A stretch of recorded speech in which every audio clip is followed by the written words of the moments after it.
ধরো যুবতীর কোল, খাও মাগুর মাছের ঝোল, বলো প্রেমানন্দে নিতাই গৌর হরি হরি বল, হরি বল। মায়েরা ধরো যুবতীর কোল, খাও মাগুর মাছের ঝোল, আর বলো প্রেমানন্দে নিতাই গৌর হরি বল। যারা বুঝলো না তারা বলল ঠাকুর এই যে যুবতীর কোল বললে সে তো ভালো কথা, তোমার হরিনাম নেব, তোমার দাদা কালকে বললে আমরা নিয়ে নিতাম, আর তুমি যে বললে মাগুর মাছের ঝোল, বাজার থেকে কিনে আনা মাগুর মাছ 1000 টাকা কেজি, সে বড় সুস্বাদু, আমরা মাগুর মাছের ঝোল খাবো আর হরি বল বলবো। মহাপ্রভু বলল তোরা বুঝিস আর না বুঝিস, একবার হরি বল বললেই তোদের কাজ হয়ে যাবে। একজন বৃদ্ধ কেঁদে কেঁদে বলল ঠাকুর তুমি তো বললে যুবতীর কোল ধরতে, আমার চামড়া জড়ো হয়ে গেছে, আমি যুবতীর কোল ধরবো কি করে? মাগুর মাছের ঝোল খেতে বললে আমার জিভে স্বাদ চলে গেছে, আমি মাগুর মাছের ঝোল খাবো কি করে? তাহলে কি হরিনাম করতে পারবো না? সঙ্গে সঙ্গে মহাপ্রভু বলল শোনো বৃদ্ধ, কাকে বলে যুবতীর কোল, কাকে বলে মাগুর মাছের ঝোল, আগে শুনে নাও।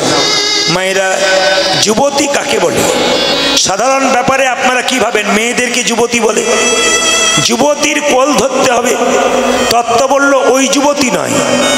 একটা মেয়ে বছরে একটা বাচ্চা জন্ম দেয়, কোনো কোনো মেয়ে একসঙ্গে 2টো বাচ্চার জন্ম দেয়, কিন্তু যে যুবতীর কথা বললেন সেই যুবতী প্রত্যেক দিন লাখ লাখ কোটি কোটি বাচ্চার জন্ম দেয়। তিনি কোন যুবতী? পৃথিবী যুবতী। এই পৃথিবী যুবতীর কোল ধরে আসতে হয়েছে, এই পৃথিবী যুবতীর কোলে আমাদের থাকতে হবে, এই পৃথিবী যুবতীর কোল ধরে শ্মশানের চিতাতে আমাদের চলে যেতে হবে। কি সুন্দর তত্ত্ব বোঝালেন। ধরো যুবতীর কোল, খাও মাগুর মাছের ঝোল, আর বলো প্রেমানন্দে নিতাই গৌর হল। মায়েরা মাগুর মাছের ঝোল কাকে বলে? আমাদের আত্মীয় স্বজন মারা গেলে তার বিরহ ব্যথায় আমরা কাঁদি। কোনো কৃষ্ণ ভক্ত যদি হা গৌর প্রাণ গৌর বলে একবার কাঁদতে পারে, তার কাঁদা নয়নের জল যদি মুখের মধ্যে প্রবেশ করে, সেইটাই হবে মাগুর মাছের ঝোল। কৃষ্ণ বলে কাঁদো, কৃষ্ণ বলে কাঁদো, সংসারের জন্য কেঁদো না, সংসারের জন্য কেঁদো না, ছেলের জন্য কাঁদবে, মেয়ের জন্য কাঁদবে, মেয়ের জন্য কাঁদবে, শেষে ছেলে মেয়ে প্রশ্ন করবে তুমি আমার জন্য করেছো কি?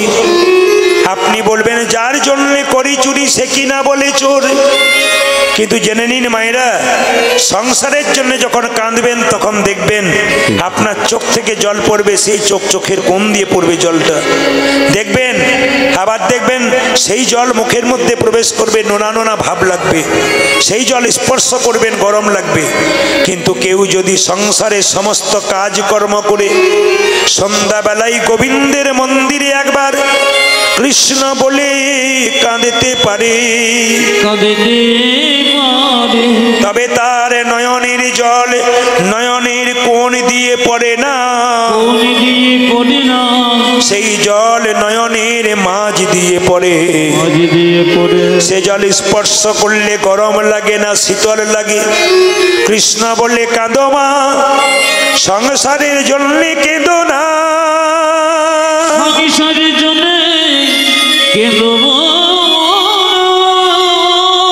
এই সংসারের জন্য যে যত কাঁদিবে তার তত জ্বালা বাড়িবে, ব্যথা বাড়িবে।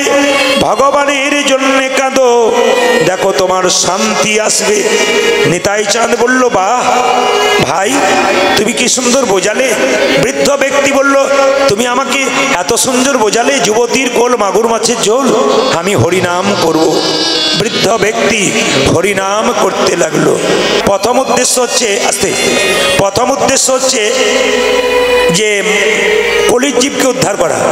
দ্বিতীয় ইচ্ছা কি মা? মায়ের মনোবাসনা পূর্ণ করা। কোন মা? যেতে হবে ত্রেতা যুগে। রামচন্দ্র কত বছরের জন্য বনবাসে গিয়েছিল? জোরে বলবেন, জোরে বলবেন। 14 বছর। জেনে নিন যে যেখানে বসে আছেন, এই 14 বছরের জন্য রামচন্দ্র বনবাসে গেল। কার জন্যে গিয়েছিল? বিমাতা কৈকেয়ীর জন্যে গিয়েছিল। আপনারা মনে মনে ভাববেন যে রাজা দশরথের 3টে স্ত্রী, কিন্তু যে যেখানে বসে আছেন মন দিয়ে শুনুন, রাজা দশরথের 750 স্ত্রী ছিল। কি বললাম? রাজা দশরথের 750 স্ত্রী ছিল। লক্ষ্য করুন মায়েরা, কিন্তু 3টে স্ত্রী প্রধান ছিল। কে কে? কৈকেয়ী, কৌশল্যা আর সুমিত্রা। আপনারা কিন্তু জানেন যে কৌশল্যা নারী হিসাবে খুব ভালো, কৈকেয়ীকে আপনারা খারাপ ভাবেন, কিন্তু কৈকেয়ীর মতো সতী নারী কম আছে। তার প্রমাণ কি? তাকান আমার দিকে। রাজা দশরথ যুদ্ধক্ষেত্র থেকে ফিরেছিল, তার হাতে একটা ঘা হয়ে গেছিল আঙ্গুলের মধ্যে, যুদ্ধ থেকে ফিরে। তো বলেছিল, কবিরাজ বলেছিল যে যদি কেউ তোমার আঙ্গুলটাকে জিভ দিয়ে চেটে চেটে পরিষ্কার করতে পারে লালা দিয়ে, তবে তোমার আঙ্গুলটা ভালো হয়ে যাবে। তো রাজা দশরথ কৌশল্যার কাছে গেল। কৌশল্যা বলল, আমি তোমার সব কিছু করতে পারি, কিন্তু আমার জিভ দিয়ে তোমার আমি আঙ্গুল চাটতে পারবো না। বেশ, সুমিত্রা ওই একই কথা, আমি কিন্তু পারবো না। কৈকেয়ী যার কাছে আশা করেনি, সে বলল, স্বামী, আমার স্বামী তো পরম ধন, তোমার আঙ্গুল চেটে চেটে আমি পরিষ্কার করব। হ্যাঁ গো, তোমার ঘৃণা হবে না? স্বামীর সমস্ত কর্তব্য স্ত্রীর আছে, স্ত্রীর প্রতি স্বামীরও কর্তব্য আছে। তুমি তো আমার সব, তুমি যদি বেঁচে থাকো তবে তো আমার স্মৃতির সিঁদুর হাতের শাখা জল জল করবে। বাহ! কৈকেয়ী নিজের মুখ দিয়ে চেটে চেটে দশরথের আঙুলটা পরিষ্কার করে দিয়েছিল। রাজা দশরথ সঙ্গে সঙ্গে বলেছিল, কৈকেয়ী, তুমি আমার জন্য এত করলে, সময় মতো 2টো বর চেয়ে নিও। কৈকেয়ী বলেছিল, স্বামী, বর কি জন্যে চাইব? তোমাকে তোমার সেবা করব, তার জন্য বরের কি আছে? বর কি জন্যে চাইব? বলছে, না, তুমি সময় মতো 2টো বর চেয়ে নিও। লক্ষ্য করুন মায়েরা, কৈকেয়ী রাজা দশরথকে ভালো করে দিল। রাজা দশরথ একদিন দেখলো আমার আর সিংহাসনে বসা যাবে না, এবার রামকে রাজা করব। আগামীকাল রাম রাজা হবে, ঘোষণা হয়ে গেল। কৈকেয়ী ফুলের মালা গাঁথছে রামের গলায় পরাবে বলে, একটি মেয়ে কানের মধ্যে 20 মন্ত্র দিচ্ছে। কৈকেয়ী, কার জন্যে মালা গাঁথছিস? বলে, কেন? আমার রাম রাজা হবে, তার গলায় পরা। চুপ কর! রাম রাজা হবে তো তোর কি গেল? কৌশল্যা হবে রাজমাতা, তুই ভিখারিনী হবি। কৈকেয়ী বলে উঠলো, তাহলে কি করব? বলছে, এক কাজ কর, তুই রাজা দশরথের সেবা করেছিলি, তো 2টো বর পাওনা ছিল। এক বরে রামচন্দ্রের 14 বছরের বনবাস, এক বরে পুত্র ভরতের সিংহাসন লাভ চেয়ে নে। মায়েরা একটু বলবেন তো, বাবারা তো জানে, কৈকেয়ীর কানে যে মেয়েটা বিষ ঢাললো, ওই মেয়েটার নাম কি? জোরে বলুন। মন্থরা। এমন ভাবে বলছেন যে আপনাদের পাড়ার লোক বোধ হয়। এইদিকে মায়েরা জেনে নিন, বলছে কেউ যদি এ সংসারে বিষ খায়, সে হসপিটালে গেলে আবার ভালো হয়ে যায়, কিন্তু কানের মধ্যে যদি কাউকে একবার বিষ ঢালে, তবে সে তো চলে যায়, গোটা সংসারটা নষ্ট হয়ে যায়। আমি প্রত্যেকটা মায়েদের কাছে করজোরে নিবেদন করে যাব, আপনারা ঘরে থাকবেন, পাড়ায় থাকবেন, কারো বিষ মন্ত্র কিন্তু কানে নেবেন না। দেখবেন অনেক মেয়ে সংসারে ভালো কাজ করে, পাশের ঘরের মেয়েটা সহ্য করতে পারে না, কানে বিষ দেয়। তোর অত খাটাখাটনির দরকার কি? ওরা বসে বসে খাচ্ছে আর তুই খেটে খেটে মরছিস, তোর অত খাটার দরকার কি? এই দিকে তাকান, এই মায়েরা বুঝতে পারছে, হারে হারে টের পাচ্ছে। এরকম পার্টি সব জায়গাতেই আছে, না কি বলছেন? আমি শুধু শিক্ষা দিয়ে যাই মায়েরা, এরকম বিষ মন্ত্র যারা দেয়, এদেরকে কুজি মন্ত্রা ভাববেন। এই কুজি মন্ত্র যদি আপনার কানে একবার বিষ দেয়, আপনার সংসারের সব গোটাটাই নষ্ট হয়ে যায়। মায়েরা, কানের মধ্যে বিষ নেবেন না, অমৃত নেবেন, ভালো কথা নেবেন, কৃষ্ণ কথা নেবেন, আপনার জীবন কিন্তু সফল হয়ে যাবে। এই দিকে তাকাবেন, কৈকেয়ীকে বলে উঠলো, কৈকেয়ী, তুই বালিশে মুখ গুজে কাঁদতে শুরু কর, তাহলে কি হবে জানিস? রাজা দশরথ তোকে বলবে কি হয়েছে, তুই তখন দুটো বর চেয়ে নিবি। তাকান আমার দিকে। কৈকেয়ী যখন বালিশে মুখ গুজে কাঁদছে, রাজা দশরথ দেখলো সব রানী আনন্দ করছে, কৈকেয়ী কই বালিশে মুখ লুকিয়ে কাঁদছে। কৈকেয়ীর মাথায় হাত বুলিয়ে রাজা দশরথ বলল, কৈকেয়ী কি হয়েছে? বলে দুটো বর পাওনা ছিল, আমি চেয়ে নেব। কি? এক বরে রামচন্দ্রের 14 বছরের বনবাস, এক বরে পুত্র ভরতের সিংহাসন লাভ। কৈকেয়ী তুমি যা চাইবে চেয়ে না, আমার রামকে তুমি বনবাসে পাঠিয়ে দিও না। রাম যে ভগবান, শুধু তাই নয়, তুমি যদি আমার চাইতে ছোট হতে, তোমার পা ধরে আমি বারবার কাঁদতাম, তুমি রামকে বনবাসে পাঠিয়ে দিও না। শুনবেন গল্পটা ভালো করে, শিক্ষা আছে কিন্তু। সঙ্গে সঙ্গে রামচন্দ্র বলে উঠল, মা আমি তোমাকে কথা দিলাম, আমি 14 বছরে বনবাসে যাব। ঘরের মধ্যে একটা অন্ধকারের ছায়া নেমে এলো। দেখবেন, কিছু মনে করবেন না, এ সংসারে আপনিও মানুষ আমিও মানুষ, কিন্তু মানুষ প্রকৃত মানুষ কখন হবেন? যখন আপনার ভেতরে বিবেক জাগবে। তাকাবেন আমার দিকে, যখন আপনার ভেতরে বিবেক জাগবে। আপনি কাউকে দুটো গাল দিয়ে দিলেন, বাড়িতে এসে যদি মনে মনে করেন আমি খুব খারাপ করলাম গো, যদি তার সঙ্গে দেখা হয় তা আমি একবার ক্ষমা চেয়ে নেব, তাহলে আপনি মানুষ হয়ে গেলেন। আর যদি মনে করেন গাল দিয়েছি ভালো করেছি আরো দেবো, তাহলে আপনি মানুষ হলেন না, আরো অমানুষের দিকে চলে গেলেন।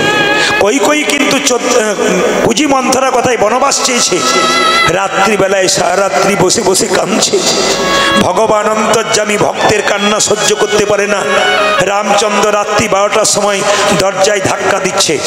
মা, মা। কে? আমি রাম। কেন এসেছিস বাবা? তুমি যে 14 বছরে বনবাস চাইছো, তুমি চাইতে পারছো না, তুমি চেয়ে কাঁদছো। আমি তোমাকে কথা দিলাম, তুমি আমার 14 বছরের বনবাস চেয়ে ভালো করেছো। কেন? তুই কি করে জানলি? তুই কি করে জানলি? বলে আমি তো আগেই জানি 14 বছরে বনবাস চেয়ে তুমি ভালো করেছো।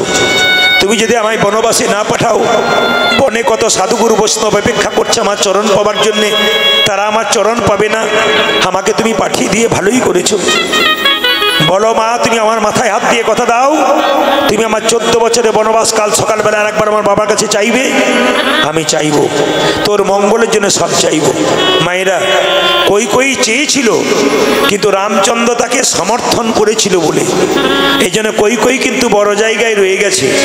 সবাই লক্ষ্য করবেন, যে যেখানে বসে আছেন।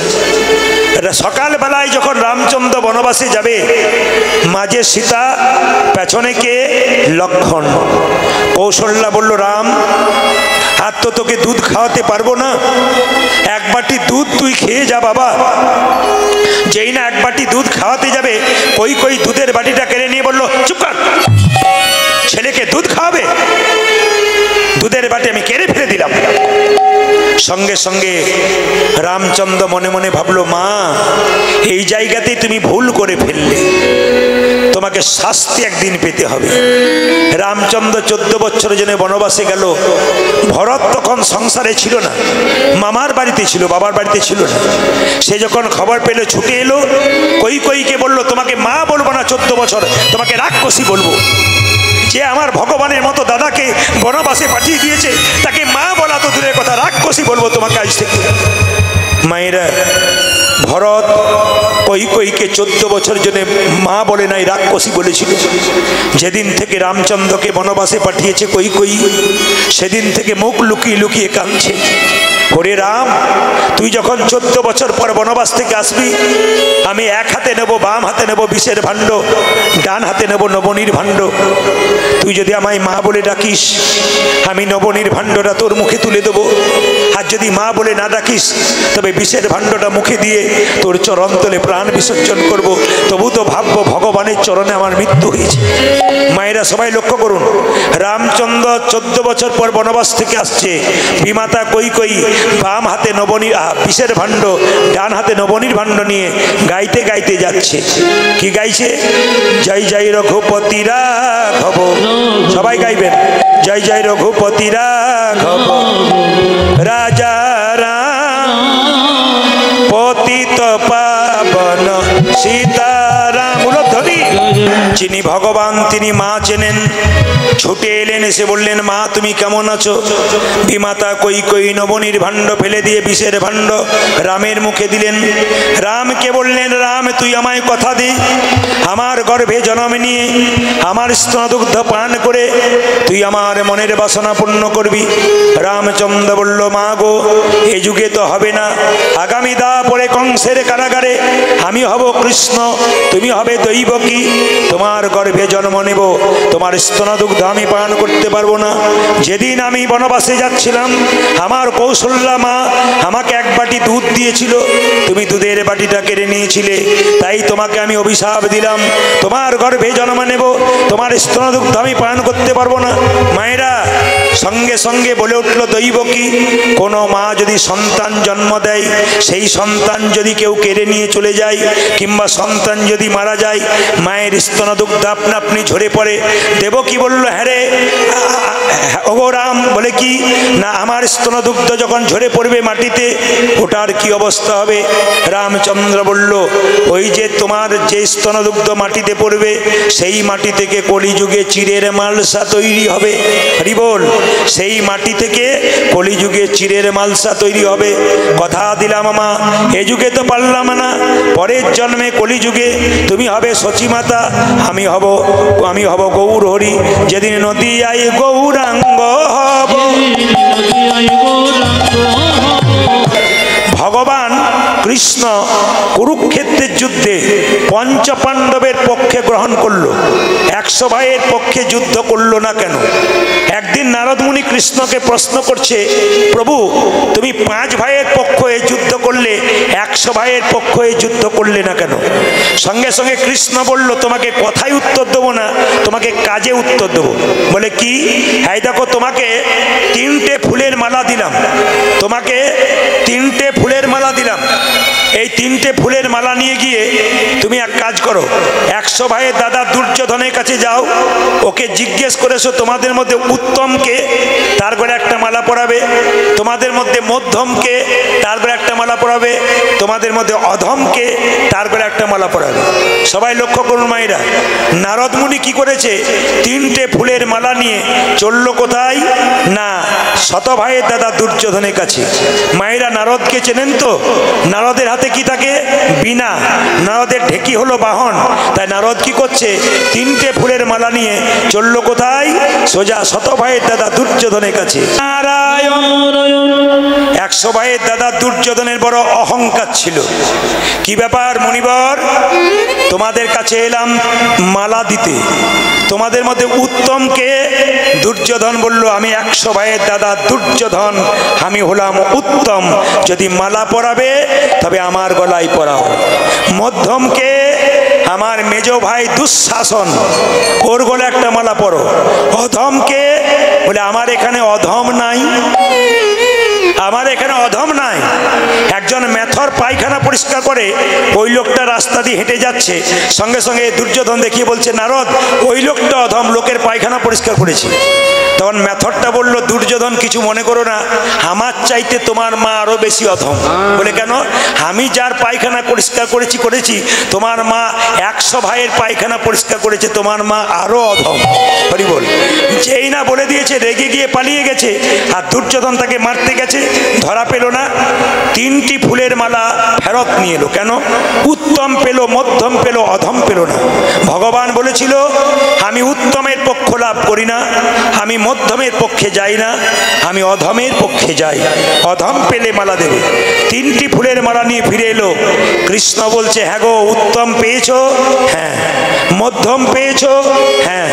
অধম পেয়েছো? বলি পাই নাই। বলে তাহলে এক কাজ করো। বলে কি? পঞ্চপাণ্ডবের অর্জুনের কাছে যাও। যখনই অর্জুনের কাছে গেছে, অর্জুন নারদ মুনিকে দেখে বলল, মুনিবর কি আমার ভাগ্য ভালো, তুমি এসেছো, তোমার পদার্পণে আমার এই গৃহ শান্তি হয়ে গেল, ধন্য হয়ে গেল, বলো তুমি কি চাও? সঙ্গে সঙ্গে নারদ মুনি বলে উঠল, তোমাদের মধ্যে উত্তম কে? নারদ বলল, উত্তম যদি হয়, ওই দেখো দেওয়ালের মধ্যে কৃষ্ণের ছবিটা টাঙানো ছিল, উত্তম যদি হয় পৃথিবীতে একজন, তিনি পুরুষোত্তম ভগবান, তার গলায় মালাটা পরিয়ে দাও। মায়েরা, তাহলে মধ্যমকে? মধ্যমকে সঙ্গে সঙ্গে নারদ মুনিকে অর্জুন বলল, মধ্যম যদি হয়, ভক্ত আর ভগবানের মধ্যে মিলন যে ঘটায় সে হলো মধ্যম। ওগো নারদ মুনি, তুমি হলে মধ্যম, তোমার গলায় মধ্যমের মালাটা পরাবো। অধমকে অর্জুন কেঁদে কেঁদে বলে, যুগ যুগ ধরে অপেক্ষা করে আছি চরণ পাবার জন্য, পেয়েও গেছি, এ আমি অর্জুন, আমার গলায় মালাটা পরিয়ে দাও। সঙ্গে সঙ্গে নারদ মুনি ছুটতে ছুটতে কৃষ্ণকে বলল, প্রভু উত্তম পেলাম, মধ্যম পেলাম, আবার অধম পেলাম। ভগবান বলল, যে পক্ষে অধম থাকে আমি সেই পক্ষে যাই, উত্তম থাকলে আমি সেই পক্ষে যাই না। স্বয়ং মহাপ্রভু যিনি কলিযুগের ভগবান, প্রত্যেকটা জীবের দ্বারে হরিনাম দিয়েছিলেন। মায়েরা, যিনি রাধা কৃষ্ণ মিলিত তনু, তিনি হলেন গোরা। যাকে আপনারা ছবিতে মহাপ্রভু দেখছেন, তাকিয়ে দেখবেন পঞ্চতত্ত্বের ছবি আছে। মাঝখানে আছে কে? মহাপ্রভু। পাশে নিত্যানন্দ, অদ্বৈত, শ্রীবাস আর গদাধর। কথাগুলো শুনবেন মন দিয়ে, আপনার জীবন পরিবর্তন হবে। বলছে মহাপ্রভুর পাশে নিত্যানন্দ, অদ্বৈত, শ্রীবাস আর গদাধর। লক্ষ্য করুন মায়েরা, তো মহাপ্রভু হাত দুটো এরকম করে তুলে আছে। যাকে আপনারা মহাপ্রভু দেখছেন, ভেতরে কৃষ্ণ, বাইরে রাধা। মায়েরা, কৃষ্ণের গায়ের রং কালো, রাধার গায়ের রং সাদা। এই জন্য মহাপ্রভু গায়ের রংটা সাদা নিলেন কেন, ভেতরে কৃষ্ণ রাখলেন কেন? একটি তত্ত্ব আছে। কি না, গোলক বৈকুণ্ঠ ধামে রাধা গোবিন্দ যুগলে বসে আছেন, রাধারানী গোবিন্দের চরণ সেবা করছেন। চরণ সেবা করতে করতে বলছে, বধূ গত রাত্রিতে একটা স্বপ্ন দেখলাম। কৃষ্ণ বলল, রাধে তুমি কি স্বপ্ন দেখলে? দেখলাম একটা গৌর মূর্তি কলির জীবের দ্বারে ভেসে বেড়াচ্ছে, এ স্বপ্ন দেখলাম কেন? কৃষ্ণ বলল, রাধে তুমি ভুল স্বপ্ন দেখনি, আমি কলির জীবের দ্বারে গৌর হব, আর রাধে রাধে বলে কেঁদে কেঁদে আমি নাম বিলিয়ে বেড়াবো, তোমার প্রেমের ঋণ শোধ করবো। বলছে, শোনো, তুমি যখন নবদ্বীপের মাটিতে গৌর হয়ে যাবে, নবদ্বীপের মাটিতে গড়াগড়ি যাবে, না জানি তোমার সোনা রঙে কত লাগবে, তাই তোমায় একা যেতে আমি দেব না প্রভু, তোমায় একা যেতে আমি দেব না প্রভু, যদি যেতে হয় তবে আমি তোমার সঙ্গে যাব। মায়েরা, ভগবান শ্রীকৃষ্ণকে রাধারানী বলল, তুমি একা যেতে পাবে না, আমি তোমার সঙ্গে যাব। তাই রাধারানীকে জড়িয়ে ধরে কৃষ্ণ বলল, আমি কি করব জানো? বলে কি? আমি ছড়ি কালো বরণ, কালো বরণ করিব ধারণ, করিব ধারণ, তব রূপ প্রেম কান্তি। যিনি মহাপ্রভু তিনি কে? গোরা। গোবিন্দের গো, রাধারানীর রা, দুটো অক্ষর মিলিত হলো গোরা। এই মহাপ্রভু নবদ্বীপের মাটিতে তিনটি ইচ্ছা পূর্ণ করবার জন্য এলেন। প্রথম ইচ্ছা কি? অধম জীবকে হরিনাম দেওয়া। দ্বিতীয় ইচ্ছা কি? মায়ের মনোবাসনা পূর্ণ করা। আর তৃতীয় ইচ্ছা কি? রাধারানীর প্রেম ঋণ শোধ করা। একটা একটা করে শুনবেন, আপনারা কীর্তনের তত্ত্ব পাবেন, মজা পাবেন। আমি প্রত্যেকটি শিক্ষার মাধ্যমে বলবো। প্রথম উদ্দেশ্য কি? কলির জীবকে উদ্ধার করা। তার জন্য মহাপ্রভু কি করলেন? দাদা নিতাইকে দিয়ে জীবের দ্বারে হরিনাম দিলেন। মহাপ্রভু আর নিত্যানন্দ দু ভাই। নিতাই চাঁদকে বলল, জীবের দ্বারে হরিনাম দাও। নিতাই চাঁদ বলল, যারা যারা হরিনাম করবে তারা তিনটে নিয়ম পালন করবে। বলবো না, ছেড়ে দেবো? বলে দিই, যারা যারা হরিনাম করবেন তারা তিনটে নিয়ম পালন করবেন। প্রথমটা কি মায়েরা? প্রথম নিরামিষ খেতে হবে, ধীরে প্রেম। প্রথম নিরামিষ খেতে হবে। দ্বিতীয়, আপনাকে মিথ্যা কথা বলা ছাড়তে হবে। আর তৃতীয়, আপনাকে গাভী দহন বন্ধ করতে হবে। আচ্ছা, আপনারা কে কে নিরামিষ খেতে পারবেন চিরকাল? হাত তুলুন তো। হরি বল। বেশ বেশ বেশ বেশ। আচ্ছা, কিছু মনে করবেন না, যে যেখানে বসে আছেন, কারা কারা নিরামিষ খান একবার হাত তুলুন তো। যারা আমিষ খায় তারা খুব খুব বেকায়দায় পড়ে গেছে। কেন সামনে বসতে গেলাম? এই দিকে তাকাবেন। নিরামিষ যারা খায়, আমিষ যারা খায়, তাদের মধ্যে তফাৎ কি? কিছু মনে করবেন না মায়েরা। নিরামিষ খায় কারা? গরু, ছাগল, ভেড়া, হরিণ, এদের দাঁতগুলো দেখবেন সমতল। যারা নিরামিষ খায় তাদের দাঁতগুলো দেখবেন সমতল, ঘাস খায়। একটা বাঘ কিন্তু বোঝাই করা মাল টানতে পারে না, কিন্তু গরু টানতে পারে, ঘোড়া টানতে পারে। কেন? এরা নিরামিষ খায়। আর বাঘ দেখবেন একটু দৌড়ালেই এরকম করে, এ নিয়ম। হরিণের পেছনে ছুটতে ছুটতে বাঘ দেখবেন এক সময় হ্যাঁসফ্যাঁস হ্যাঁসফ্যাঁস করে। কিন্তু মাথায় রাখবেন, যে যেখানে বসে আছেন একবারে সুন্দর সুন্দর কথাগুলো শুনবেন। যারা মাংস খায় তাদের ওপরের দাঁত দুটো উঁচু, নিচের দাঁত দুটো উঁচু। কেন? ছিঁড়ে ছিঁড়ে খেতে হয় বলে। মায়েরা, কুকুর মাংস খায়, সামনের দাঁত উঁচু, ওপরের দাঁত উঁচু।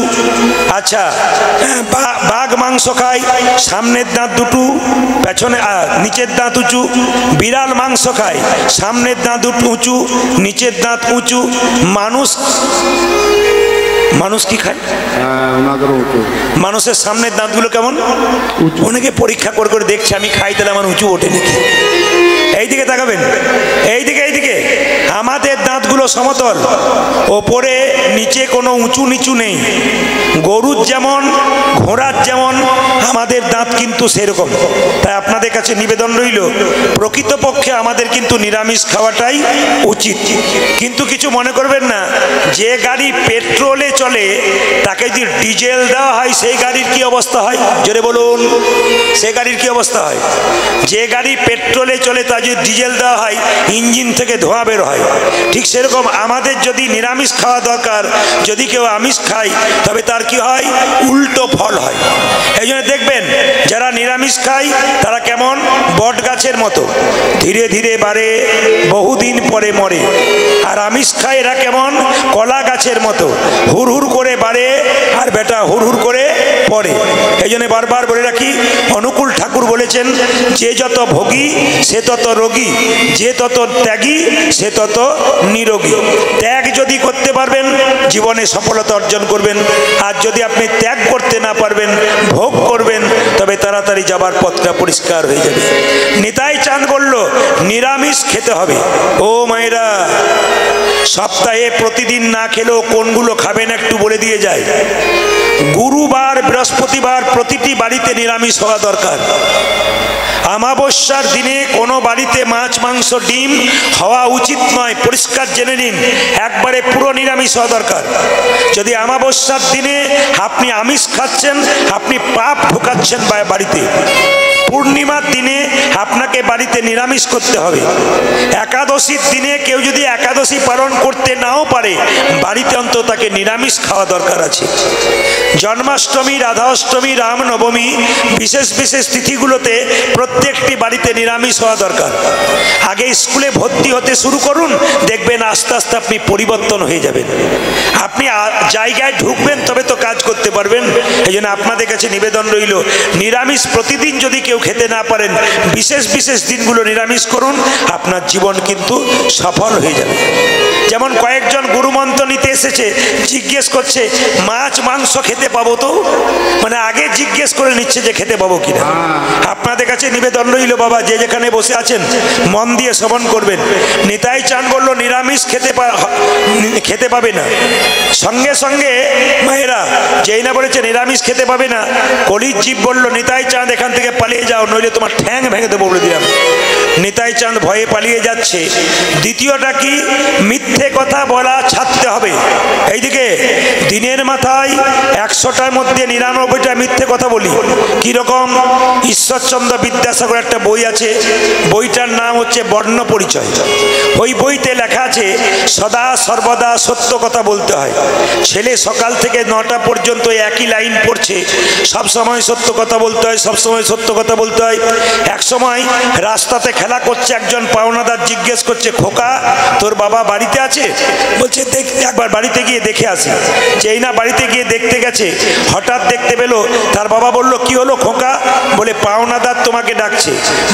বাবা বলল, বলে দে আমি বাড়িতে নেই। ছেলে বলল, পাওনা পাওনাদার বাবা বলল যে বাবা বাড়িতে নেই। সঙ্গে সঙ্গে পাওনাদারের সঙ্গে বাবার ঝগড়া হয়ে গেল। ছেলেকে জিজ্ঞেস করছে, তুই যে সত্য কথাটা বলে দিলি? ছেলে বলল, বাবা তুমি তো আমায় শিখিয়ে দিলে কি সব সময় সত্য কথা বলতে হয়। বলে, বোকা, ওটা বই পড়ে মুখস্থ করে চাকরি পাবার জন্য পড়াচ্ছিলাম, বাস্তবে ব্যবহার করার জন্য নয়। তাই গুরু মিলে লাখে লাখে, শিষ্য মিলে এক। আমরা দেখবেন সবাইকে উপদেশ দিতে পারি কিন্তু নিজেই নিতে পারি না। আচ্ছা, গাভী দহন বন্ধ করতে হবে। কলির জীব বলল, শোনো ঠাকুর, এই গাভী দহন বন্ধ করলে সবার না খেয়ে মরবো, তোমার হরিনাম নেওয়ার দরকার নাই, তুমি পালিয়ে যাও, তোমার ঠ্যাং ভেঙে দেবো। নিতাই চাঁদ এসে কি করলো জানেন? নিতাই চাঁদ এসে ভাইকে বলল, গৌর হরি, এরা তো নিরামিষ খেতে চাই না, মিথ্যে কথা বলা ছাড়তে চাই না, গাভী দহন বন্ধ করতে চাই না, এদের হরিনাম দেবো কি করে? মহাপ্রভু বলল, দাদা, যে গ্রামে তুমি হরিনাম দিতে পারলে না, আমি সেই গ্রামে গিয়ে হরিনাম দেবো। যাকে দেখছে তাকে মহাপ্রভু বলছে, পথিক রে ও তোর ভাবে না কিসের আছে, হরি বল বলে বাহু তুলে আয়ে নেচে নেচে। নিতাই গৌর হরি বল। কলিজীব বলল, শোনো গৌর হরি, তোমার দাদা কালকে এসেছিল, সে কতগুলো নিয়ম বলে গেছে। নিরামিষ খেতে হবে, মিথ্যে কথা বলা ছাড়তে হবে, গাভী দহন বন্ধ করতে হবে। ঠাকুর, তোমার দাদা যা বলেছে তুমি তাই বলতে এসেছো? বলে, না গো, তোমাদের কিছুই খেতে হবে না, কিছুই করতে হবে না, নিরামিষ খেতে হবে না, মিথ্যে কথা বলা ছাড়তে হবে না, গাভী দহন বন্ধ করতে হবে না। তোমরা কি করবে জানো? ওরা সবাই শুনবেন। ধৈর্য যার, ভগবান তার। ধৈর্য যার নাই, ভগবান তার, জোরে বলুন, নাই। দেখে নেবেন আপনারা, পঞ্চপাণ্ডবের মধ্যে যুধিষ্ঠির মহারাজ, তিনি ছিলেন ধৈর্যবান, স্থির ছিলেন, তিনি ভগবান পেলেন। আর 100 ভাইয়ের দাদা দুর্যোধন চঞ্চল ছিলেন, উনি ভগবান হারালেন। তাই যারা কীর্তন শুনছেন বসে বসে, মায়েদের দিকটা দেখতে পাচ্ছি স্থির বসে আছে, বাবাদের দিকটা স্থির বসে আছে, কিন্তু মাঝে মাঝে দু একজনা চঞ্চলতা করছে। আমি আপনাদের বলে যাই, যে পুরুষ দেখবেন যে কোনো স্থির জায়গায় চঞ্চলতা করে, সেই পুরুষের জীবনে কোনোদিন উন্নতি হয় না। দেখবেন যে পুরুষ স্থির হয়ে বসে, মন দিয়ে কীর্তন শোনে, হরিকথায় মন লাগিয়েছে, জীবনে তার উন্নতি আছে। আর যে পুরুষ দেখবেন খালি এখানে বসা ওখানে বসা, ও জীবন চরিত্র ঘেঁটে দেখবেন ওর জীবনে উন্নতি নাই। মায়েদের দেখবেন যে মেয়েরা খুব চঞ্চল, ওরা দেখবেন তরকারিতে দুবার নুন দেয়, ঘরের লোকের কাছে গাল খায়।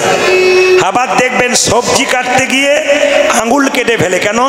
চঞ্চল ব্যক্তির জীবনে কোনো লাভ হয় না। ওই জন্য বলে রাখি, যুধিষ্ঠির মহারাজের দলের লোক হন, আপনার কৃপা হবে, কিন্তু আপনি দুর্যোধনের দলের লোক হলে আপনার চঞ্চলতা বাড়বে। তবে বলে রাখি মায়েরা, যে যেখানে বসে আছেন, আজকে মহাপ্রভু কি করেছেন মা? নবদ্বীপের মাটিতে রাধাকৃষ্ণ মিলিত তনু গৌর হরি এসেছেন। পদকর্তা বলছেন, এসেছে ব্রজের বাঁকা, তালি দিয়ে, সবাই তালি দিয়ে, এসেছে ব্রজের বাঁকা। হাত থাকলে তালি দেবেন, না থাকলে দেবেন না। যার আছে তিনি দেবেন, যার নাই তার দেবার দরকার নেই। সবাই হাত ওঠান একসঙ্গে। এসেছে ব্রজের বাঁকা, কালো সখা দেখবি আই, তোদের এই নদী। এসেছে ব্রজের বাঁকা, কালো সখা দেখবি আই, তোদের নদী আই। এসেছে ব্রজের বাঁকা, কালো সখা দেখবি আই, তোদের এই নদী আই। এসেছে ব্রজের বাঁকা, কালো সখা দেখবি আই, তোদের এই নদী আই। এই যে রং ফিরেছে, ঢং ফিরেছে, তারে এখন চেনা দায়। রং ফিরেছে, ঢং ফিরেছে, তারে এখন চেনা দায়। রং ফিরেছে, ঢং ফিরেছে, তারে এখন চেনা দায়। রং ফিরেছে, তারে এখন চেনা দায়। তোদের এই নদী আই। এসেছে ব্রজের বাঁকা, কালো সখা দেখবি আই, তোদের এই নদী আই। আজ এসেছে ব্রজের বাঁকা, কালো সখা দেখবি আই, তোদের এই নদী। মায়েরা, মহাপ্রভু এদিকে যখন কৃষ্ণ ছিল, তখন এরকম ছিল, গৌর হলো তখন এরকম হলো। কৃষ্ণের গায়ের রং কালো ছিল, গৌরের রং সাদা হলো। রং ফিরেছে, ঢং ফিরেছে, তারে এখন চেনা দায়। রং ফিরেছে, ঢং ফিরেছে, তারে এখন চেনা দায়। এই যে রং ফিরেছে, ঢং ফিরেছে, তারে এখন চেনা দায়। রং ফিরেছে, ঢং ফিরেছে, তারে এখন চেনা দায়। তোদের এই নদী আই। এসেছে ব্রজের বাঁকা, কালো সখা দেখবি আই, তোদের এই নদী আই। এসেছে ব্রজের বাঁকা, কালো সখা দেখবি আই,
বাচ্চাগুলো দেখুন কেমন তালে তালে নাচছে। ওর মা কি শিখিয়ে দিয়েছে? কীর্তন আমার একটা জিনিস, বাচ্চাও নাচছে। এই যে রায় অঙ্গে অঙ্গ দিয়ে গৌর হলো তাই,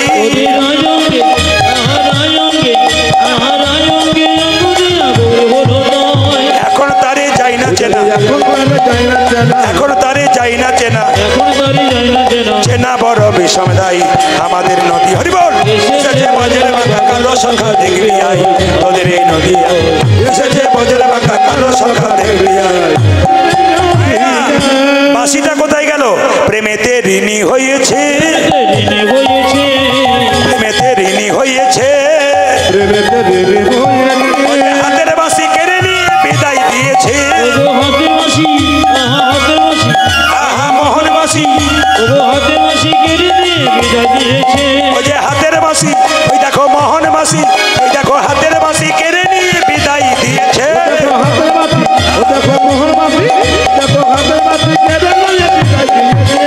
বাঁশি নাই তার সাধবে কিসে, বাঁশি নাই তার সাধবে কিসে, মুখে রাধার নাম গাই আমাদের নদী এগুলো ধ্বনি।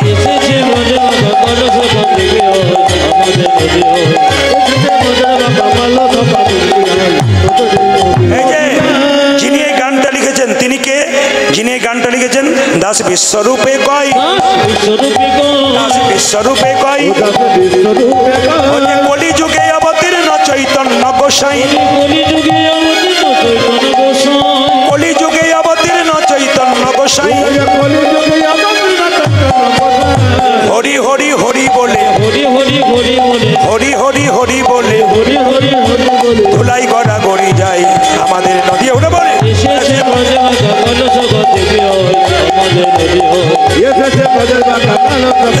গৌর হরি বল।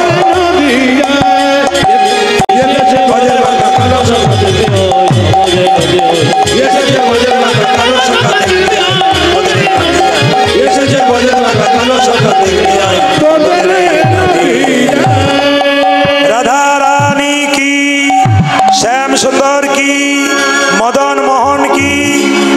বাবা কিছু মনে করবেন না, কয়েকদিন আগে 22শে জানুয়ারি রাম মন্দির প্রতিষ্ঠা হলো না? জোরে বলুন হানা না। একটা ধূপকাঠি জ্বালানো হয়েছিল, কত ফুট? কত ফুট? 108 ফুট না? 100 না 108 ফুট, তাই তো? একটা ধূপকাঠি জ্বালানো হয়েছিল। কত ঘন্টা জ্বলবে? 45 ঘন্টা, 45 দিন। আপনাদের চেক করে করে দেখছি, আপনারা জানেন কি না? 45 ঘন্টা না 45 দিন? জোরে বলুন। 45 দিন জ্বলবে। এতে কিন্তু প্রচুর গোবর লেগেছিল, 300 কেজি গোবর লেগেছিল মায়েরা। শুধু তাই নয়, সবাই লক্ষ্য করবেন, ওটা কিন্তু আনা হয়েছিল বহু দূর থেকে, প্রোটোকল নিয়ম মেনে রথের ওপরে সুসজ্জিত করে। রাম মন্দির যারা দর্শন করেছেন ছবির মাধ্যমে তারা দেখতে পাবেন রাম মন্দিরে কিন্তু কোনো ইটের ব্যবহার হয় নাই, রাজস্থান থেকে পাথর আনা হয়েছে। রাম মন্দিরে 45 থেকে 46টা দরজা আছে, মাঝের যে দরজা তা কিন্তু সোনা দিয়ে মোড়া। রাম মন্দির তৈরি করার সময় 3টে লক্ষণ পাওয়া যায়। প্রচুর হনুমানের আবির্ভাব দেখা যায়, মানে হনুমানগুলো বুঝিয়ে দিচ্ছে স্বয়ং ভগবান আমাদের আসছেন, এগুলো কিন্তু লক্ষণ দেখা দিয়েছে। কিছু কিছু পাখি যেগুলো বিলুপ্ত হয়ে গেছিল সেই পাখিগুলো দেখবেন আবার আসতে শুরু করেছিল। কেউ কেউ পণ্ডিতরা বলছে জটায়ুর পরবর্তী বংশধর এরা এসেছে রামচন্দ্র আসছে বলে। আর দেখবেন কিছু কিছু ভালুকের আগমন হয়েছিল, কেন? ভগবান আসছে বলে। মায়েরা, যিনি এই এই এই রাম মন্দির, আস্তে আস্তে এইদিকে এইদিকে, যিনি এই রাম মন্দির তৈরি করেছেন তার নাম হচ্ছে অরুণ কুমার যোগীরাজ। কি বললাম?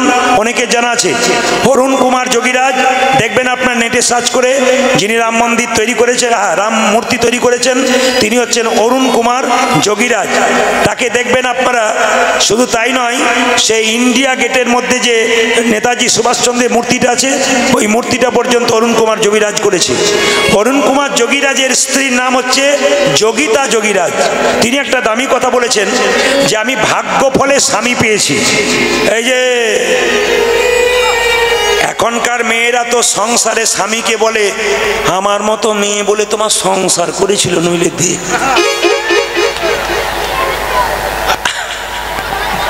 আপনাদের এখানে বলে না বোধহয়, দাদারা বলছে দেখবেন কিরকম বলে না বলে, মানে আমাদের ওদিকে বলে বলেই বললাম।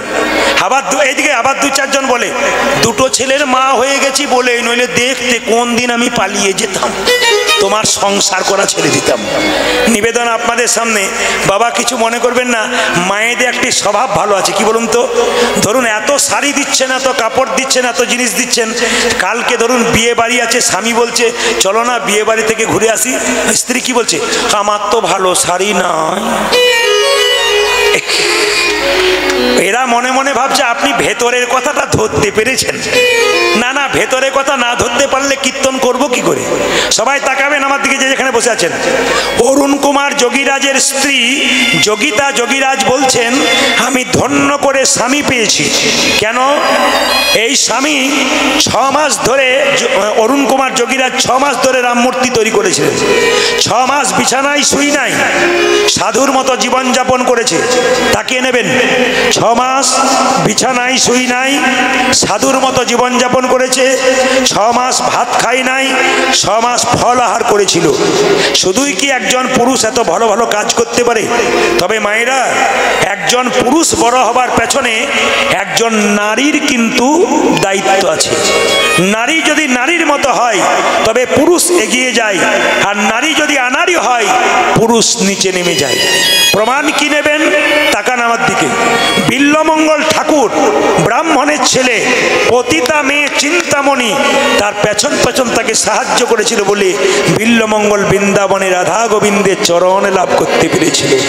মায়েরা, জয়দেব পদ্মাবতীর কথা দেখুন।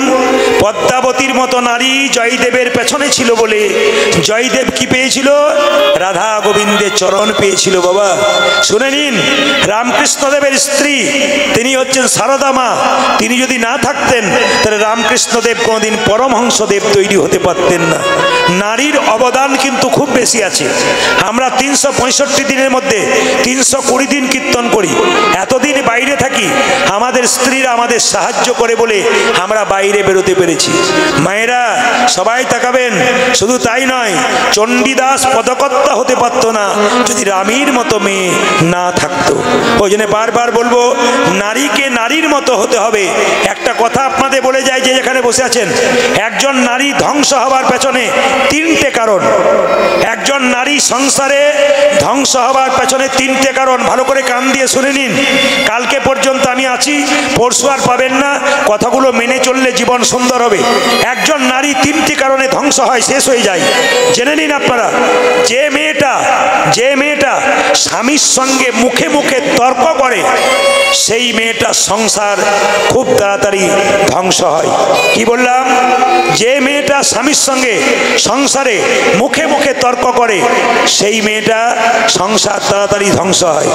যে মেয়েটা বাবার বাড়ির মায়ের কথা শুনে, বোনের কথা শুনে নিজের সংসার পরিচালনা করে, সেই মেয়েটার সংসার খুব তাড়াতাড়ি ধ্বংস হয়ে যায়। অনেক অনেক মেয়েরা আছে দেখবেন, বাবার বাড়ির পরামর্শে এখানকার সংসার চালায়, ওই জন্য তারা আগেই ধ্বংস হয়ে যায়। জেনে নিন মায়েরা, একটা দামি কথা, যে মেয়েদের সংসারে গলা উঁচু, পুরুষের চাইতে গলা উঁচু, পুরুষ নিচু স্বরে কথা বলে, আর যে মেয়ে দেখবেন সংসারে উঁচু স্বরে কথা বলে, খুব জোরে জোরে কথা বলে, সেই মেয়ের সংসার খুব তাড়াতাড়ি ধ্বংস হয়ে যায়। ওই জন্য বারবার বলবো, নারীকে নারীর মতো থাকতে হবে, উঁচু গলায় নয়। শ্বশুর শাশুড়ির সংসারে এসেছো তুমি, বাবা মাকে তুমি ভালোবাসো, তাই বলে এই নয় যে মা বোনের পরামর্শে আমি সংসারটাকে ধ্বংস করে দেবো।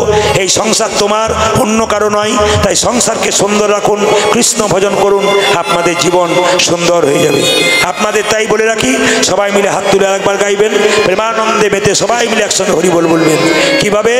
একসঙ্গে প্রেমানন্দে মেতে হরি বলো, হরি বলো। আজকে এই জায়গাতে হরি নামের বন্যা যে এলো, প্রেমানন্দে মেতে হরি বলো, প্রেমানন্দে মেতে হরি বলো, হরি নামের বন্যা যে এলো, হরি বল। প্রেমানন্দে মেতে হরি বলো, হরি নামের বন্যা যে এলো,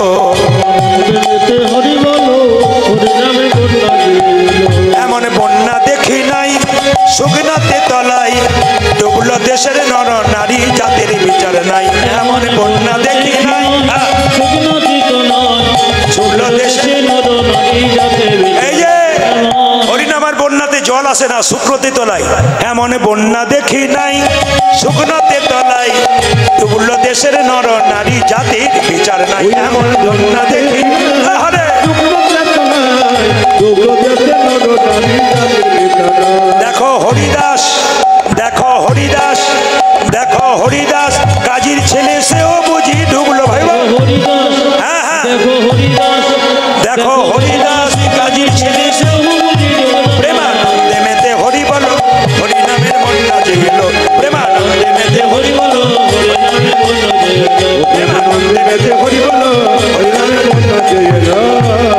রাধা রানী কি, শ্যাম সুন্দর কি, মদন মোহন কি, হরিবাসর কি, চলে বড় উরুধ্বনি নিতাই গৌর, নিতাই গৌর। বেশ, শব্দ না করে শুনবেন। কারা কারা দীক্ষা নিয়েছেন হাত তুলবেন। বাহ, বেশ, হাত নামান। আমি যেটুকু দেখলাম আপনারা সবাই দীক্ষা নিয়েছেন। দেখুন তো এবার মিলিয়ে দীক্ষা যারা নিয়েছেন তারা এই কাজগুলো করেন কিনা। দীক্ষা মানে দিয়ে খা, ভগবানকে দিয়ে যে খাই তার নাম দীক্ষা। মায়েরা সকালবেলায় স্নান করে গোবিন্দকে দিয়ে কারা কারা খান হাত তুলুন তো।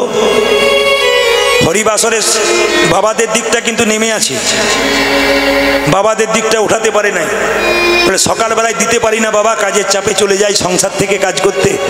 কারা কারা সকালবেলায় ভগবানকে দিয়ে খান হাত তুলুন। বেশ, দীক্ষা নাম কি দেখুন। পরম বৈষ্ণব বাবারা কীর্তন শুনতে এসছেন, ভক্ত ছেলেরা কীর্তন শুনতে এসছে, মাঝে মাঝে বয়স্ক বাবারা আছেন, মাঝে অনেকে বসে আছেন, পাশে বসে আছেন। আমি আপনাদের ছোট্ট শিক্ষা দিয়ে যাই। যে জীবনে গুরু মন্ত্র নেয় নাই, সে মন্দিরে থালা থালা আপেল কলা নিয়ে গেলে ভগবান একটাও গ্রহণ করবে না। কেন? যে দেহ শুদ্ধ নয় সেই দেহে কোনোদিন ভগবান সেবা গ্রহণ করে না। বাবারা, একজন ব্রাহ্মণ যতক্ষণ না পৈতে বা উপনয়ন হয় ততক্ষণ পুজো করবার কোনো অধিকার পায় না। একজন মানুষ যতক্ষণ না গুরুমন্ত্র না নেয় ততক্ষণ গোবিন্দ ভজন করবার কোনো অধিকার পায় না। তাই বারবার বলে রাখবো, আপনারা ভজন করবেন কিন্তু দীক্ষা দিয়ে দেবেন। বাচ্চাদেরকে ছোট থেকে দীক্ষা দেবার চেষ্টা করবেন। এইদিকে অনেকে দেখবেন শাসন করে বলে এখন থেকে দীক্ষা নেবার কি দরকার, বড় হবি তখন নিবি। নিমাই যখন সন্ন্যাস নিতে গিয়েছিল, তাকাবেন আমার দিকে, সন্ন্যাস নিতে গিয়েছিল, কেশব ভারতী জিজ্ঞেস করেছিল তোমার বয়স কত? বলে 24। 24? তুমি সন্ন্যাস নেবে? আরে বাবা, শাস্ত্রে লেখা আছে 50 ঊর্ধ্ব বানং ব্রজে, 50-এর নিচে কোনোদিন সন্ন্যাস হয় না। সঙ্গে সঙ্গে মহাপ্রভু বলেছিল, নিমাই বলেছিল, শোনো, যার হয় তার 24-এ হয়, আর যার হয় না তার 50-এ হয় না, 50-এ হয় না। কেন কেন? পঞ্চতত্ত্ব না জানিলে 50-এ হয় না।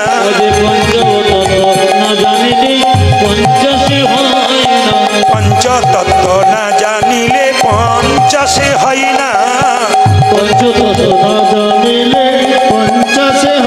এই যে গুরুদেব 60 নানা 60-এতেও হয় না, 60-এতেও হয় না। কেন কেন কেন? সররিপু বসনা হলে 60-এতে হয় না, সররিপু বসনা হলে। এরা ভক্ত প্রহ্লাদের ছোটবেলায় সররিপু দমন হয়েছিল, ভগবান পেয়েছিল। ভক্ত রঘুনন্দন ভগবান পেয়েছিল, নানা 60-এতেও হয় না, 60-এতেও হয় না। সররিপু বসনা হলে 60-এতেও হয় না। তবে 70 নানা 70-এও হয় না, নানা 70-এও হয় না। সপ্তম দ্বার না জানিলে 70-এও হয় না, সপ্তম দ্বার।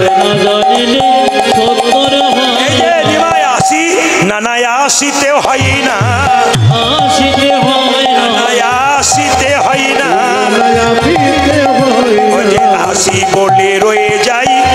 আসিতে হয় না।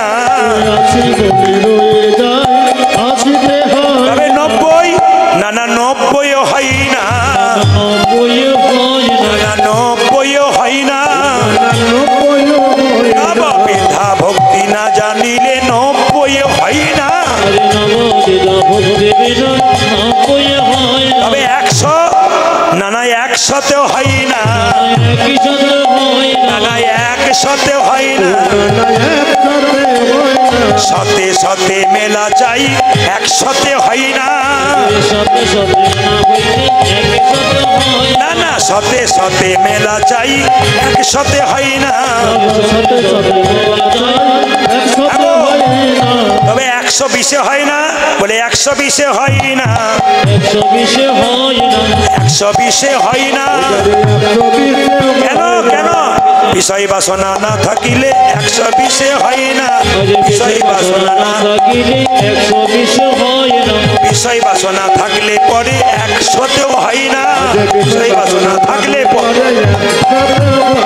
মায়েরা শতে শতে মেলা চাই, কিছু মনে করবেন না। যারা যারা গুরু মন্ত্র নিচ্ছেন তাদের জন্য বলে রাখি, স্নান করার পর গোবিন্দকে দিয়ে তারপর খাবেন। ভগবানকে দিয়ে খেতে হয় মা, যে দিয়ে খায় না তার কিন্তু অপরাধ হয়। কেন বলুন তো? গোটা পৃথিবীর মালিক ভগবান, তেনাকে দেবেন তবে আপনি খাবেন, তবে দীক্ষা নেওয়া সার্থক। তবে একটা নতুন কথা আপনাদের বলে দিয়ে যাই, যারা দীক্ষা মন্ত্র নিয়েছেন, মন্ত্র ভজন করেন, সবাই আমার দিকে তাকান, শিখে নিন। যে আসনের উপরে আপনি বসে মন্ত্র জপ করবেন, বাবা যে আসনের উপরে বসে মন্ত্র জপ করবেন, আপনার মন্ত্রটা একজন চুরি করে নিতে পারে। তার নাম কি? ইন্দ্রদেব। এই জন্য যে আসনে আপনি মন্ত্র ভজন করছেন, মন্ত্র ভজন হওয়ার পরে আসনটা তুলে আসনের নিচে একটু জল ছিটিয়ে দেবেন। কি বললাম? সবাই কথাগুলো মাথায় রাখবেন। যে আসনে বসে আপনি মন্ত্র জপ করছেন, আসনটা তুলে মন্ত্র জপ করার পর একটু জল ছিটিয়ে দেবেন। একটা আসনের মধ্যে ভেতরে জল দিতে হবে মা। ওই জলটা নিয়ে কি করতে হবে? জলটা নিয়ে চোখের মধ্যে নিয়ে নিতে হবে, নিয়ে কি বলতে হবে? ওং শক্রায়া নমঃ। কি বললাম? ওং শক্রায়া নমঃ। তবে মেয়েদের জন্য ওং নয়, মেয়েদের জন্য শ্রী শক্রায়া নমঃ, মেয়েদের জন্য শ্রী শক্রায়া নমঃ। ভালো করে শুনবেন। আসনটাতে বসবেন, মন্ত্র জপ হবে, আসনটা তুলবেন, আসনের নিচে জল দেবেন, সেই জলটা চোখে নেবেন, চোখে নেবার পরে আপনারা কি করবেন? ওং শক্রায়া নমঃ। পুরুষ মানুষ, মায়েরা কি বলবেন? শ্রী শক্রায়া নমঃ। দেখবেন আপনাদের যে এই গুরুমন্ত্রের ফল, এটা কেউ চুরি করতে পারবে না। তবে বলে রাখি, দীক্ষা যারা নিয়েছেন তাদের কাছে একটাই কথা, গুরুমন্ত্র যারা নিয়েছেন, যাত্রার কাছে গুরুমন্ত্র নেবেন না, যাকে তাকে গুরু করবেন না। গুরু যে জাতিতে ব্রাহ্মণ হবে তা নয়, যে কোনো জাতির হতে পারে। শাস্ত্র বলে দিয়েছে, কিবা বিপ্র কিবা শূদ্র ন্যাসিক জ্ঞানে নয়, কৃষ্ণ তত্ত্ববেত্তা যেই সেই গুরু হয়। যারা জ্ঞানী মানুষ তারা জানেন যে শুধুমাত্র ব্রাহ্মণ হবে তা নয়, অন্য জাতির হবে তা নয়। যিনি তত্ত্ব কথা জানেন, কৃষ্ণ কথা জানেন, তার কাছে গুরুমন্ত্র নিলে কি হয়? তার পাশে বসলে দুটো ভালো কথা শোনা যায়, খারাপ কথা নয়। ও মায়েরা, দেহের রোগ হলে আপনার ডাক্তারের কাছে যান। মনের মধ্যে কোনো ব্যথা বেদনা হলে আপনি কার কাছে যাবেন? গুরুর কাছে যাবেন। গুরু কিন্তু আপনার সমস্যার সমাধান করে দেবার চেষ্টা করবে। তাই তাকাবেন আমার দিকে। গুরু আর শিষ্য দুজনকে সৎ হওয়া চাই, তবে হবে। একটা প্রমাণ দিয়ে দিই। অনেক গুরু আছেন, আস্তে, অনেক গুরু আছেন দেখবেন মন্ত্র দেবার পর যিনি মন্ত্র নেন তার হাতে জল খাওয়া যায়, তার হাতে সেবা করা যায়। কিন্তু অনেক গুরু আছে মন্ত্র দেওয়ার পরও দেখবেন তার হাতে জল খায় না। একটা বাড়িতে একটা মেয়ের কাছে একটা গুরুদেব গেছে, মা এলাম। মেয়েটি বলল, বাবা এসেছেন, আপনার পাটা একটু জল দিয়ে ধুয়ে দিই। দে। ধুয়ে দিল, তাকান আমার দিকে, ধুয়ে দিল। ধোবার পরে বলল, এবার বাবা আপনাকে একটু জল সেবা করাই। গুরুদেব বলল, এখনো তোর মন্ত্র ভজন ঠিক হয় নাই, পাকা ভজন হবে তবে খাবো, এখন তোর হাতে জল খাবো না, তোর হাতে এখন আমি জল খাবো না। সঙ্গে সঙ্গে মেয়েটি কত চালাক দেখুন, বাবা তাহলে এক কাজ করি, আমার হাতে জল খাবেন না, এক বোতল মিনারেলস ওয়াটার দিয়ে দিই। বলছে কোনো অসুবিধা নাই। মেয়েটি বলে উঠলো, আমার হাতে জল খাবেন না পবিত্রভাবে, মিনারেলস ওয়াটারের বোতলে যে জলটা ভরেছে সে কোন জাতের লোক কি করে জানবেন? সে যে গুরুমন্ত্র নিয়েছে না না নিয়েছে আপনি কি করে জানলেন? সে যে পায়খানা কাপড়ে জলটা ভরে নেয় আপনি কি করে জানলেন? গুরু তখন রেগে মেগে বলছে, দরকার নাই, তুই বরং আমাকে একটু গ্যাস সিলিন্ডার এনে দে, আমি রান্না বান্না করে খাবো, নিজে জল এনে খাবো। তখন মেয়েটি বলল, গ্যাস সিলিন্ডার এনে দেবো, কিন্তু তাতেও গন্ডগোল আছে। বলে কি গন্ডগোল? না, যে গ্যাস সিলিন্ডারটা তোমাকে এনে দেবো গতকাল তাতে মাছ মাংস রান্না হয় না, তুমি জানলে কি করে? সঙ্গে সঙ্গে গুরু কুপকাত হয়ে গেল। শেষে বলছে, অত কথায় কাজ নেই, 4টি মুড়ি দিয়ে দে, খেয়ে চলে যাব, সামান্য মুড়ি দে, খেয়ে চলে যাব। সঙ্গে সঙ্গে মেয়েটি বলছে, মুড়ির কলে গিয়ে দেখেছেন তাতে আরো বিপদ আছে। বলে কেন? মুড়ির কলে গিয়ে একবার দেখবেন, যত না হাতে নাড়াচাড়া হয় তার চাইতে পায়ে বেশি নাড়াচাড়া হয়, তুমি খাবে কি করে? গুরু তখন কুপকাত হয়ে গেছে। ও মায়েরা, আপনাদের কাছে নিবেদন রইল, গুরু যদি করবেন তাহলে পাকা গুরু করবেন। রামকৃষ্ণ পরমহংসদেব নিজের মুখে বলেছেন কি, যদি গুরু করবে গো তবে পাকা গুরু করো, কাঁচা গুরু করো না। এই জগতে দু রকমের গুরু আছে, একটা কাঁচা একটা পাকা। কাঁচা গুরুকে মন্ত্র দেবার আগে চুক্তি করে না যে করে যে, কাঁচা গুরুকে মন্ত্র দেবার আগে চুক্তি করে যে, এই আমার কাছে মন্ত্র নিবি, 500 টাকা, 1 বস্তা চাল, 2টো সোনার জিনিস দিবি, টাকা পয়সা চাল ডাল নিল, মন্ত্র দিয়ে ওই যে বাড়ি চলে গেল, আপনার বাড়ির দিকে মুখ করলো না, এরা হলো কাঁচা গুরু। তাহলে পাকা গুরুকে মন্ত্র দেবার আগে চুক্তি করে না যে, ঠাকুর আমি মন্ত্র নেব, নে, দক্ষিণা কি লাগবে? কিচ্ছু লাগবে না। কেন? আমি যে তোর বাবা, তুই যে আমার ছেলে, তোর যে সব কিছু আমার, আবার দিবি কি?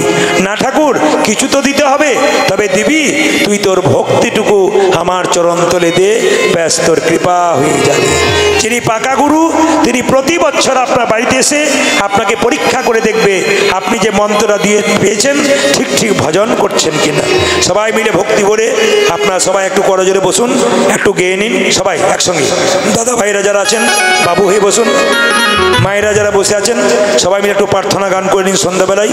আজকে আমরা পূর্ব রাগের দিকে যাব, রাধারানীর পূর্ব রাগের দিকে। পূর্ব রাগ শুনতে গেলে ভেতরের মধ্যে একটু রাগ জন্মাতে হবে, তাই সবাই মিলে একসঙ্গে করজোরে বসুন। আমি একটা প্রার্থনা গান গাইব, যদি গাইতে পারেন তো ভালো, না গাইতে পারেন তো মনকে স্থির করুন। এই সময় যারা বসে থাকবেন ভগবানের চরণে মনটা রাখবেন, এক মনে সবাই মিলে বলবেন সবাই, তুমি নির্মল করো মঙ্গল করে মলিন মোর মম চাই। হরি বল। নির্মল মঙ্গল করে মলিন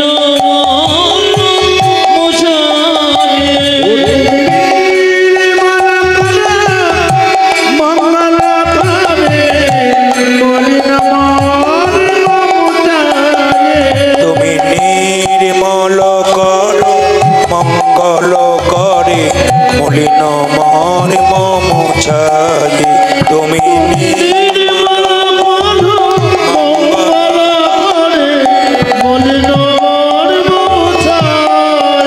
তব পূর্ণ কিরণে লয়ে যাগ মোর মহাকালী মা খোঁচায়ে মলিন মোর মম।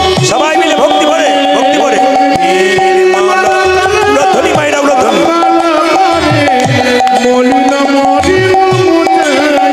তুমি নির্মল করো মঙ্গল করে মলিন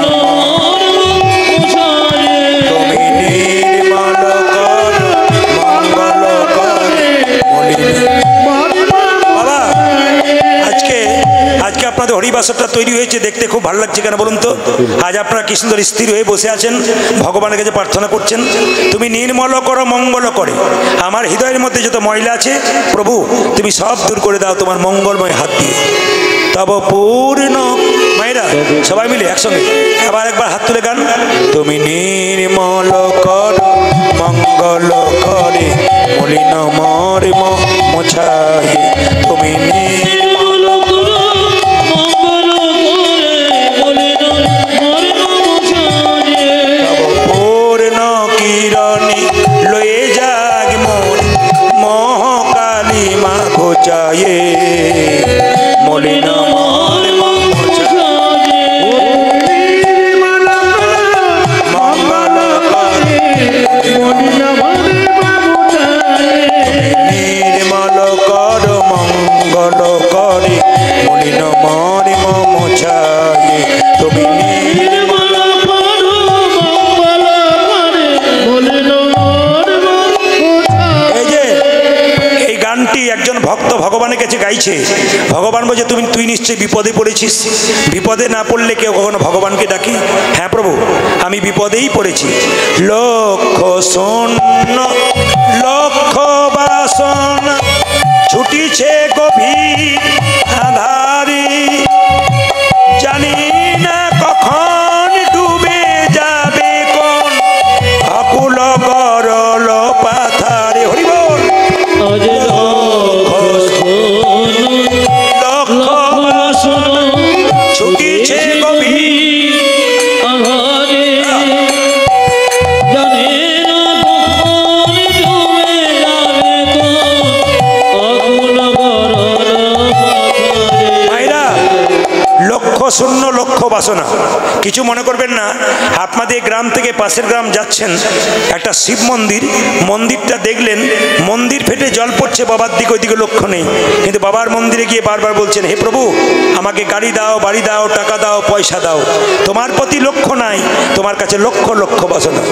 লক্ষ শূন্য লক্ষ বাসনা ছুটিছে গভীর আধারে, জানি না কখন ডুবে যাবে কোন আকুল গরল পাথারে।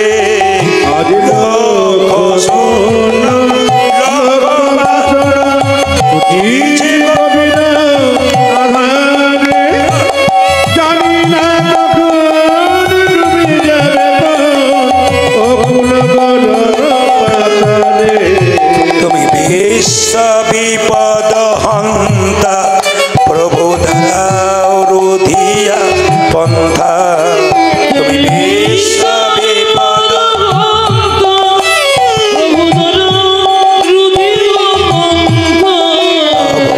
চরণ তলে লয়ে এসো মোর মর্ত বাসনা ঘোচায়ে। উলধ্বনি।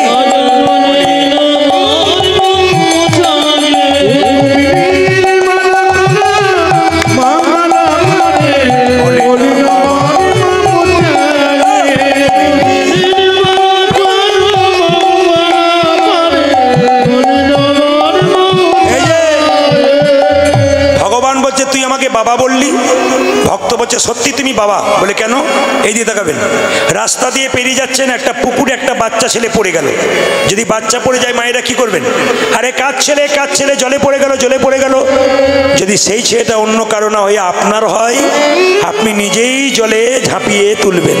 হে প্রভু, আমি অন্ধকার মায়ার সাগরে আমার করে হাবুডুবু খাচ্ছি, তুমি আমাকে উদ্ধার করো। ভগবান বলছে তুই কি করে জানলি আমি কোথায় থাকি? বলছে আমি আগে জানতাম না তুমি কোথায় থাকো, কীর্তন শুনতে শুনতে জানলাম তুমি কোথায় থাকো না। তুমি কোথায় আছো জানো? আছো অনলয় নীলে চিরনভ নীলে উদার সলিলে গহনে, আছো পিঠ পিলতায় জলদের গাই শশিতার গাই তপনী।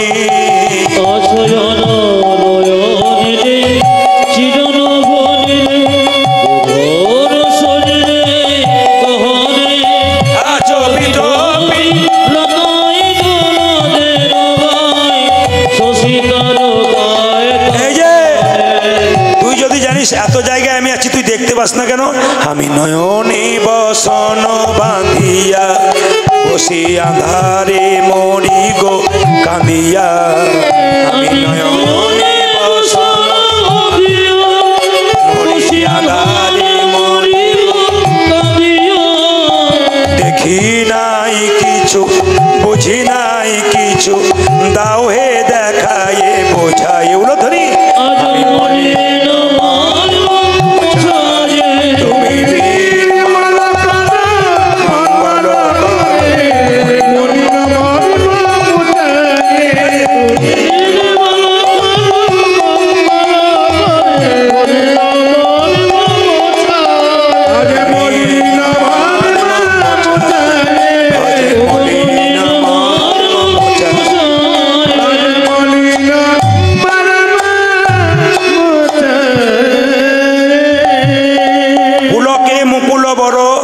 সব দেহ এ রাধা মোহনে কহে কিছু না হলি আমার।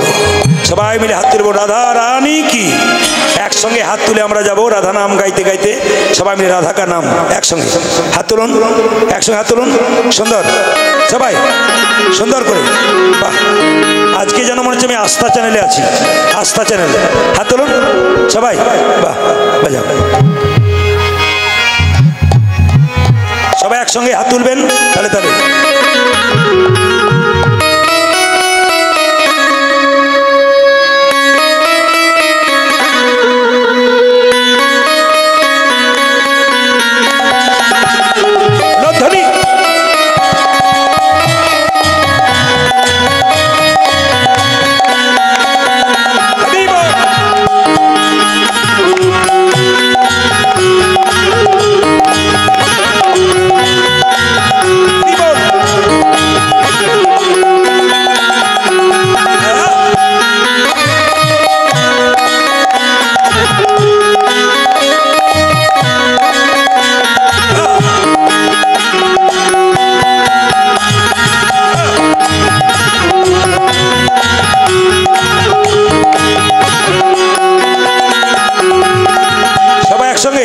राधा का नाम अनमोल बोलो राधे राधे जोरे। राधा का नाम अनमोल बोलो राधे राधे। राधा का नाम अनमोल बोलो राधे राधे। राधा का नाम अनमोल बोलो राधे राधे। गंगा भी बोल राधे, जमुना भी बोल राधे। गंगा भी बोल राधे, जमुना जी बोल राधे। गंगा भी बोल राधे,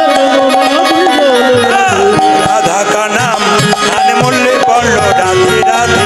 राधा का राधा का नाम अनमोल बोलो राधे राधे। राधा का नाम अनमोल बोलो राधे राधे। दुर्गा भी बोल राधे, शिव जी बोल राधे। दुर्गा भी बोल राधे, शिव जी बोल राधे। दुर्गा भी बोल राधे, शिव जी बोल राधे। दुर्गा भी बोल राधे, शिव जी बोल राधे। अंदर मायेদের হাত উঠছে, বাবারা দুই চারজন। দুর্গা भी बोल राधे। এত দুঃখ করে হাত তুলুন, दोनों हाथ उठा के সবাই মিলে दोनों हाथ उठा के একসঙ্গে।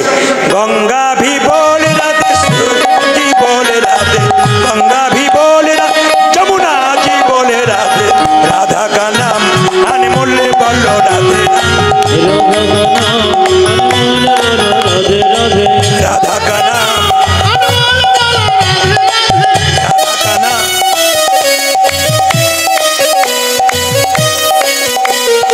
সবাই মিলে दोनों हाथ उठा के।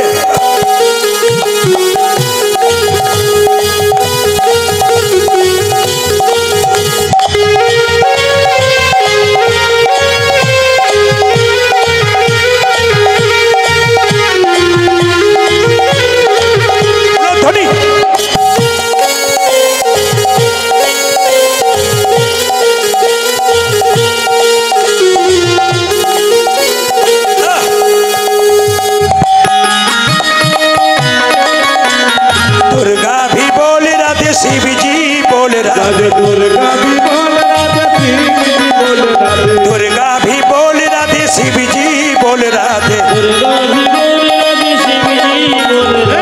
राधा का नाम अनमोल बोलो राधे राधे। राधा का नाम अनमोल, राधा का नाम अनमोल बोलो राधे राधे। राधे राधे राधे राधे राधे बोल राधे राधे राधे राधे राधे राधे बोल ताली। राधे राधे राधे राधे राधे राधे बोल राधे राधे राधे बोलो। राधे राधे राधे राधे राधे राधे बोल राधे राधे राधे राधे राधे राधे बोल बोलो। राधे राधे राधे राधे राधे राधे बोल राधे राधे राधे राधे राधे